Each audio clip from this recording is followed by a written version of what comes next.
Hi there everybody, this is David, and 2 years ago the indie scene was turned on its head with the highly anticipated release of Sea of Stars, a Chrono Trigger-inspired turn-based RPG harkening back to the glory days of the SNES. Personally, I really couldn't put this game down, I just adored it.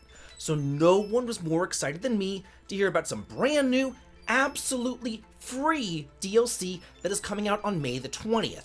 And in today's sponsored video, I do want to tell you all about the Throes of the Watchmaker DLC, and I definitely do think that that's worth a sub, as I do try my best to let you know about all the RPG news that is out there. And with your help, your like, and your sub, I just know that I can get there, so thank you so much for that. And now, let me tell you all about this brand new adventure. If you've never played Sea of Stars, then you are missing out. And this absolutely free DLC just makes it even better. And if at any time you would like to purchase the game, please just click the links below in order to buy it over on Steam. If you're anything like me, you probably haven't touched Sea of Stars in roughly 2 or so years. I played the game when it first came out and I beat it in a couple of weeks, then I moved on to the next game. I mean, that's just kind of the life of a gamer and a YouTuber. But I'm happy to say that not only is Throes of the Watchmaker a completely 100% independent experience from the rest of the game, but over the past year, there's been another separate and also absolutely free update called Dawn of the Equinox, which has improved the gameplay since the first time that I played the game. So it did take me a little bit of time to acclimate back into it, but after about 10 minutes or so, it was like meeting up with an old friend. So for those of you out there who've never played Sea of Stars and don't really know what it's all about, let me just kind of give you like a quick little synopsis of what you're in to expect here. You play as Valerie and Zale, two solstice warriors representing the moon and the sun respectively, as they fight together to destroy the evil Fleshmancer and his monstrous creations. The world is just spectacularly gorgeous, and the battles are turn-based with timing button presses, both for attacking and blocking. The classically inspired world is filled to the brim with all sorts of different locations, biomes, treasures, and equipment, just like in the classic RPGs of yesteryear. So with all that out of the way, let's talk about the DLC now. The story is a little bit odd. Remember Keenathan? You know, that wind mage who would constantly say pompous, pretentious things and then followed up with, "Or my name's not Keenathan?" Yeah, that annoying guy is the impetus to this DLC. Apparently, his real name actually isn't Keenathan. Serves the guy right. So anyway, not being able to just kind of like leave well enough alone, our intrepid adventurers decide to figure out what his real name is by asking the Watchmaker. You remember her? She is the mystical genius who not only created the minigame Passed on Wheels, but also was the architect of the Clockwork Castle. Yeah, her. Valerie and Zale feel that she'll be able to create a pocket watch for Keenathan, and whenever she engraves his name on it, then that will seal the deal and he will be known as Keenathan forever. Yeah, it's just odd, but whatever. Most JRPG stories are rather odd, and that's just the tip of the iceberg though. Because before the Watchmaker decides to help you, she needs some help of her own. Apparently, she made a miniature clockwork world, but it was adulterized by the Fleshmancer, and now the whole world is out of whack, tarnished and corrupted by the evil puppeteer and her cursed carnival.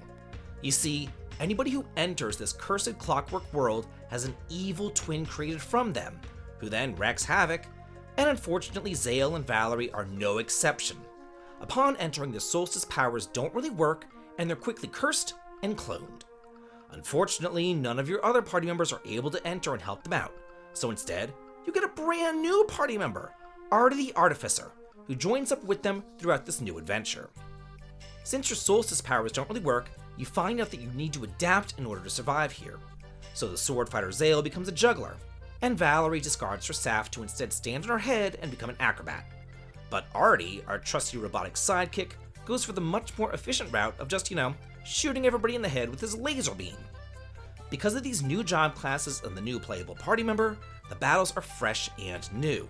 You can't use the same strategies that used in the regular game to make it through this DLC, which is a good thing, because who wants to sit there and just boomerang forever? I know that I don't. It was really nice to be able to change things up with new skills and new abilities. However, I will say this. Because of the nature of the combat, the battles can be rather slow, seeing as just about every single attack has an associated QuickTime event or even like a mini-game to go along with it. However, this was also my first opportunity to tool around with some of the new quality of life features that were added back in November with the dawn of the Equinox expansion. Not only did this add local cooperative play with up to 3 different players, but also mystery locks, heightening the tension of the battles and revealing new ways to break the enemy's abilities. Then, there's a reveal function added to some of your party members' special skills in order to, reveal those mystery locks. Not only that, but combo points remain after battle, which is just fantastic, because now they don't really go to waste any longer. Not only that, but a whole new bunch of relics were added to the game to really fine-tune and adjust the difficulty levels to your desire, making it easier or harder as you see fit. The new characters and antagonists introduced here are just delightful, especially the dual Jester twins Zorn and Thorn, or wait, I mean Poof and Piff, who obviously are straight out of Final Fantasy IX. And speaking of some other throwbacks, remember Sabin suplexing the train in Final Fantasy VI? Yeah, that's back too, but with a special Sea of Stars twist. The dungeons and the puzzles are just as intricate as they were in the original game. In fact, I would go so far as to say that the puzzles especially might be a little bit more complex this time around. From batteries to electricity to block pushing and swinging by grappling hooks, there is a ton going on here. The dungeons, though, are lovingly designed and crafted, filled to the brim with monsters, secret passages, hidden treasures, and just so much more. Just like those classic RPGs of yesteryear, you never know what you're going to find around every corner. The developers could have easily taken the easy way out and just added in an extra island to go and explore or something like that, but they didn't. You can really tell that a lot of love and care went into this DLC, because it really and truly is a whole other world, with Clockwork denizens in their own town, brand new job classes, brand new playable characters, and your very own train. Yeah, that's right, you heard me. After you suplex that train into smithereens, you get to ride it all around the world. How cool is that? And the best thing about all this is that it's absolutely free for all the different systems. The PS4, the PS5, the Xbox Series, Xbox One, Nintendo Switch, and PC, and it's also Steam Deck verified too. The whole adventure should take roughly 8 to 10 hours, so it's a great little time sink to play between some bigger games and a wonderful excuse to dive back on in to one of the best indie games that we've ever received. And if you've never played the original game, now is the time. There are no more excuses. You'll get the full refined adventure, plus this brand new absolutely free DLC, which is the last DLC that will release for the game, and you can buy this over on Steam by clicking the links below.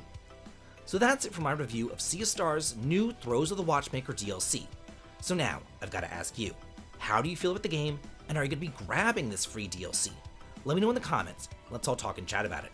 And if you like this video, here's some more videos that I really do think that you'll thoroughly enjoy. So please do be sure to check those out, and as always, have a good day.